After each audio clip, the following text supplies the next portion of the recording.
Oh, you gonna hit me? That's a lie. I beat my wife to death with my own hands because I simply couldn't stand her aggressive behavior anymore.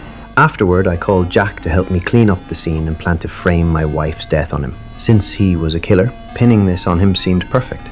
Soon the doorbell rang. I went to answer it, but it was a police officer.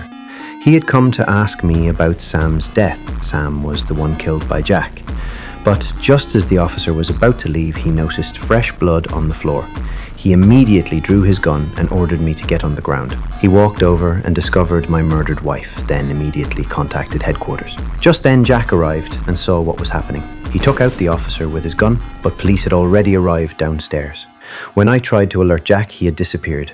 Officer Lena discovered her partner's body and immediately kicked down the door. In my panic, I looked at a poster on the wall. The words on it suddenly inspired me. I slammed myself hard against the wall, making myself one of the victims. I successfully fooled the police by becoming a victim myself. After my wife's funeral, my brother came over to tell me the police wanted to search my house.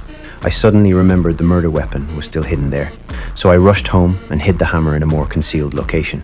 Then the police showed up. Lena suspected I was connected to the killer because recently the town's victims included my wife and my old classmate Sam. Faced with her questioning, I was speechless. Fortunately, the chief nearby was my old classmate. He thought I was still grieving my wife's death and left with Lena. But that night, Lena came to see me again, wanting answers. I made excuses while avoiding her questions and hurriedly left. The next day at work, my boss had me handle Sam's insurance payout. Sam's wife was thrilled. She said the faster the money came through, the faster our relationship could develop. This scene left the two idiotic sons outside stunned. The brother even accidentally shot an arrow into his older brother's butt. But I didn't know that two men in the woods had seen everything clearly. They were Sam's good friends investigating his killer. Seeing how close Sam's wife and I were, they tied me up and threw me in their car.